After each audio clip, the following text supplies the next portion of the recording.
पाकिस्तान के आजकल के क्रिकेटर्स का माइंडसेट कितना थर्ड क्लास है वो मैं आपको इस वीडियो में बताऊंगा। पहले आप शादाब खान को देखें जो अभी एक डोमेस्टिक का टूर्नामेंट जीत के रोहित शर्मा की तरह वॉक कर रहे हैं और ट्रॉफी पकड़ने जा रहे हैं जैसे वर्ल्ड कप जीत गए हों। ये आप इफ्तिखार अहमद की फोटो देखें जो इसी टूर्नामेंट में रनर अप की ट्रॉफी पकड़ के ऐसे फ्लेक्स कर रहे हैं जैसे T20 वर्ल्ड कप इन्होंने जीत लिया हो अपने कंट्री के लिए। अब आप शाहनवाज दहानी को देखें जो डिफेंड कर रही है इनकी टीम एक छोटा सा टारगेट 123 का, और ये 50 पे पहला आउट करके वो भी 7-8 ओवर्स में, मतलब बिल्कुल वन साइडेड मैच हार रहे हैं और पहली विकेट लेने के बाद पूरे ग्राउंड का भाग के चक्कर लगा रहे हैं जैसे इन्होंने वर्ल्ड कप में इंडिया के खिलाफ या ऑस्ट्रेलिया के खिलाफ हैट्रिक कर ली हो या 4 बॉल पे 4 आउट कर ली हो। फिर आपको वो भी याद होगा वेरी रिसेंटली जो पाकिस्तान के प्लेयर्स गद्दे नीचे रख के उसके ऊपर कैच पकड़ने की प्रैक्टिस कर रहे हैं, पेट इनके निकले में है। इनके फास्ट बॉलर अपना पेस नीचे हुआ वह फिर दोबारा कप्तानी पकड़ लेते हैं, मजीद प्रेशर ले लेते हैं। पहली इनिंग्स में अपने रन्स कर रहे हैं बैटर डोमेस्टिक में, वही सेम पाकिस्तान वाली स्टोरी। लेकिन चेज इस टूर्नामेंट में 1 या 2 दफा हुआ है, चेज ही नहीं हुआ। जब चेज की बारी आ जाती है तो बड़े से बड़े जो इनके बैटर हैं पाकिस्तान के, जो इन्होंने अपने आप को बनाया हुआ है ना कि हम बहुत बड़े बैटर हैं, ये दूसरी इनिंग्स में चेज में जितवा नहीं पाते।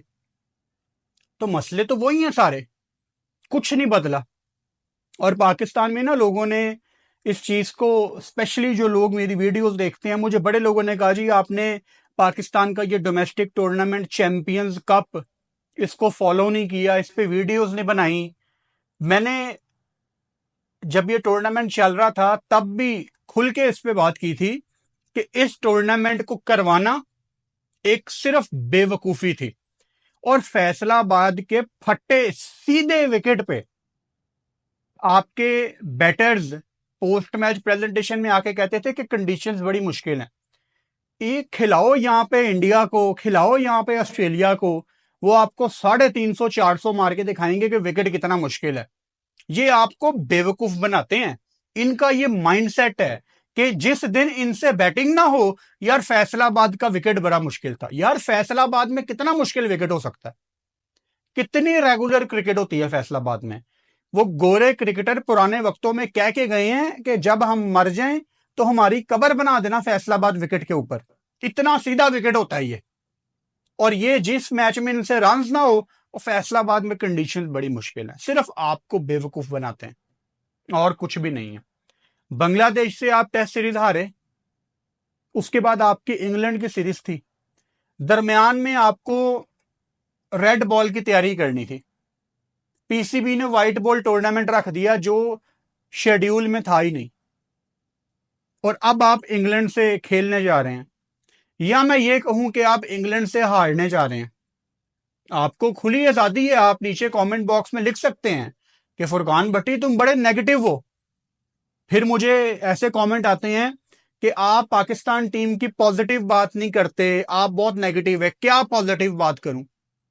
अब तो मैं थक गया हूं ये बोल बोल के कि यूएसए से हम हार गए हैं। अफगानिस्तान के खिलाफ हमारे माइंडसेट एक्सपोज हो जाते हैं जब हम टॉस में 270 का कहते हैं और वो वन साइडेड जीत जाते हैं। जिम्बाब्वे आपको हरा देती है, बांग्लादेश आपको यहां पे आके वन साइडेड हराती है। क्या पॉजिटिव बात करूं मैं?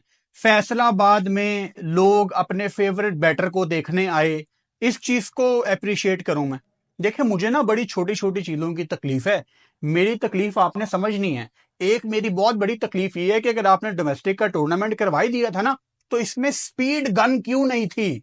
मेरी सलमान भट्ट से भी बात हुई इस बारे में, वो कमेंट्री कर रहे थे, मैंने उनको एक मैसेज किया व्हाट्सएप पे, मैंने कहा भाई ये कमेंट्री में ये पॉइंट रेज करें। तो भट्ट साहब ने कहा कि मैंने भी इनको यही कहा है कि यार स्पीड गन क्यों नहीं है। आप देखो आपकी बांग्लादेश की सीरीज में एक बहुत बड़ी वजह थी आपके हारने की, आपके पास जितने भी बॉलर्स थे वो एक ही स्पीड थी उनकी, एक तरह की बॉलिंग कर रहे थे। आपके पास कोई ऐसा बंदा नहीं था जो 145 146 को टच करे। अब मिसाल के तौर पे 1 मिनट के लिए आप कहते हैं कि यार शाहीन ने इस टूर्नामेंट में बड़ी अच्छी बॉलिंग की है, मैं शाहीन को कैसे जज करूंगा? उसका पेस देख के। इंपॉर्टेंट है ये पॉइंट। आप मेंटोर्स को, जिनका कोई काम नहीं था, आप उनको 50-50 लाख रुपया बांट रहे हैं।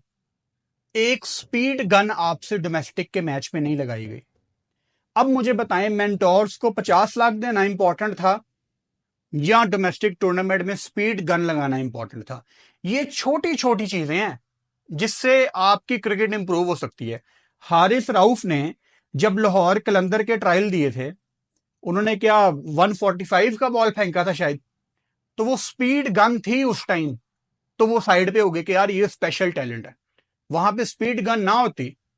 ये एक छोटा सा पॉइंट है जो मैं आपको समझाना चाह रहा हूं कि इनकी डायरेक्शन, अब जितने भी आपके मेंटोर हैं, अगर इन्होंने असल में मेंटोरिंग करनी होती तो ये पीसीबी को नहीं कह सकते थे कि यार आप एक बेसिक चीज तो लगाएं, स्पीड गन, चाहे हमारे पैसों से लगवा लें, और कोई ज्यादा महंगी नहीं आती स्पीड गन यार। मेरे हिसाब से सस्ती से सस्ती भी स्पीड गन $300-400 की आ जाएगी यार। 1-1.5 लाख रुपए की सस्ती से सस्ती स्पीड गन आ जाती है। तो क्या डायरेक्शन है आपकी? क्या पॉजिटिव बातें की जाएं पाकिस्तान क्रिकेट के बारे में? वो कल शान मसूद की प्रेस कॉन्फ्रेंस सुन लें, वो भी वही किताबी बातें कर रहे हैं कि जी हमें पॉजिटिव होना पड़ेगा, हमें रिस्पॉन्सिबिलिटी लेनी पड़ेगी। भाई किसको? आप सबको लेनी पड़ेगी। मैंने शान को क्लियर एक मैसेज दिया था अपनी वीडियोस के जरिए, एंड आई एम 100% श्योर शान ने वो वीडियोस देखी हैं। किसी वजह से मैं आपको ये कंफर्म कर सकता हूं कि शान ने ये मेरा मैसेज सुना है। तो मैं दोबारा से शान को एक रिमाइंडर देना चाहता हूं कि भाई अगर आपने अपनी लेगेसी छोड़नी है ना, तो आपको मुश्किल कॉल्स लेनी पड़ेंगी। वो कल प्रेस कॉन्फ्रेंस में सवाल हुआ कि बाबर आजम लगातार रन नहीं कर रहे, आप कामरान गुलाम को क्यों नहीं रिप्लेस करते? हम ये नहीं कह रहे कि बाबर आजम को आप टीम से निकाल दें, बाबर नहीं निकलता टीम से बाहर भाई, लेकिन वो रेस्ट तो कर सकता है ना 1-2 मैच में। आपने कहीं ना कहीं तो एक शटअप कॉल देनी है ना। किसने सख्ती की? मतलब मुझे हैरानगी है, पाकिस्तान के टेस्ट कोच जैसन गिलेस्पी भी टीवी पे आके बाबर की फॉर्म की बात कर रहे हैं, फिटनेस की बात कोई नहीं कर रहा। तो जब आप अपने इश्यूज को खुद ही आइडेंटिफाई नहीं करेंगे, आप खुद अपने इश्यूज को एक्सेप्ट करके उनको एड्रेस नहीं करेंगे, तो कहां इंप्रूवमेंट आएगी? अभी तो आप डिनाइल में है ना कि नहीं हमारे तो ये इश्यूज ही नहीं है। कल कैप्टन शान मसूद ने प्रेस कॉन्फ्रेंस में ये क्लियर बोला, कराची में ये प्रेस कॉन्फ्रेंस थी, इसके बाद पाकिस्तान टीम अब कल, बल्कि आज पहली हो गई, आज दूसरी है, आज सेकंड है, पाकिस्तान टीम पहुंच गई है मुल्तान। अब ये मुल्तान में प्रैक्टिस शुरू करेंगे। उस पर मैंने एक वीडियो बनाई थी, information about Pakistan England series, 2 दिन पहले, वो आप देख सकते हैं, यूट्यूब पे मौजूद है। आपको सारी डिटेल पता लगेगी कि पहले टेस्ट मैच शुरू होने से पहले टीम्स का क्या शेड्यूल है, क्या कुछ है। तो शान मसूद ने उस प्रेस कॉन्फ्रेंस में क्लियर कहा कि हमारी रेड बॉल की उतनी तैयारी नहीं है। अब आप 1 मिनट के लिए इमेजिन करें, ये डोमेस्टिक का टूर्नामेंट जो शेड्यूल में था ही नहीं, वो शुरू होने वाला है, और पाकिस्तान कैप्टन प्रेस कॉन्फ्रेंस करते हैं और कहते हैं कि जी ये एक अच्छा कदम नहीं है, हमारी रेड बॉल की सीरीज है और पाकिस्तान क्रिकेट बोर्ड ने व्हाइट बॉल टूर्नामेंट करवा दिया है। अब आप सोचें ये हो सकता है? ये कभी भी नहीं हो सकता। इतनी हिम्मत नहीं है किसी भी कप्तान में। लेकिन अगर वो ऐसा कर देता तो मैं आपको गारंटी देता हूं कि सारे पाकिस्तान ने शान मसूद के पीछे खड़े हो जाना था कि यार ये बंदा बात ठीक कर रहा है। आप रेड बॉल सीरीज हारे हैं, आप व्हाइट बॉल का टूर्नामेंट करा रहे हैं, अब दोबारा आप रेड बॉल खेल रहे हैं, तो तैयारी तो आपने बिल्कुल नहीं की, कोई तैयारी नहीं की। यहां तो होता ना कि आपका जो टेस्ट का स्क्वाड है, ये सारे लड़के आपस में 3 डे 4 डे मैच खेलते। आपके पास अच्छे खासे बॉयज मौजूद हैं जिनकी 2-2 3-3 टीम्स बना के आप दरमियान में, ये बांग्लादेश इंग्लैंड सीरीज के दरमियान, इनको रेड बॉल की प्रैक्टिस करवाते, सिनेरियोज देते। मुझे याद है डेव वाटमोर जब पाकिस्तान के कोच थे ना, तो मैं कदाफी स्टेडियम गया, तब मैंने अपना प्रोफेशनल करियर शुरू नहीं किया था। पाकिस्तान का मैच था, आई थिंक जिम्बाब्वे सीरीज से पहले नहीं, उससे भी बहुत पहले की बात है। ये मेरा ख्याल है 2012-13 की कहीं पे बात है। जहां पे पाकिस्तान टीम की प्रैक्टिस चल रही थी और बहुत डिफरेंट किस्म की प्रैक्टिस हो रही थी। 5-5 6-6 प्लेयर्स की टीम्स थी। तो मैंने पता किया, मैंने कहा ये क्या चल रहा है, तो मुझे पता लगा ये सिनेरियो प्रैक्टिस हो रही है कि एक ग्रुप है 5-5-6 लड़कों का, उनको कहा गया कि जी आपने 8 ओवर में आपने 130 चेस करना है और बाकी सारे उसको रोक रहे हैं, फील्डिंग पूरी है। तो सिनेरियो आप बहुत डिफरेंट तरीकों से आप इनको प्रैक्टिस करा सकते हैं। फिर अजीब अजीब बातें निकल के बाहर आ रही हैं कि जी आपने जो लड़के फ्लॉप हो रहे हैं आपने उनको भी बैक करना है। यार मैं हमेशा कहता हूं आप अपने लड़कों को बैक करें, लेकिन जिनके इश्यूज हैं फिटनेस के उन पे तो आपको कॉम्प्रोमाइज नहीं करना चाहिए। मैं कोई गलत बात कह रहा हूं तो मुझे बता दें। शाहीन अफरीदी 150 पे बॉल कराता था, वो अब 135 पे आया, 34 पे आया, अब 128 पे आ गया। आप खिलाते जा रहे हैं और वो डोमेस्टिक में भी जाके कप्तानी कर रहा है, यानी वो डिनाइल में है, उसको पता ही नहीं है मेरा मसला क्या है। और ये वो शहीन शाह अफरीदी है जिसका एक टाइम पे जसप्रीत बुमराह जैसे बॉलर्स के साथ मुकाबला होता था। तो उसका क्या माइंडसेट है शाहीन अफरीदी का, कि वो डिनाइल में है कि जी मेरा तो कोई मसला ही नहीं है। और उसका मसला वो वर्कलोड, एक उसने इंटरव्यू दिया 3-4 दिन पहले मेरी नजर से गुजरा, उसने वर्कलोड को बिल्कुल इग्नोर किया। ओ भाई तू 150 से 128 पे आ गया, इसकी तो कोई बात ही नहीं कर रहा।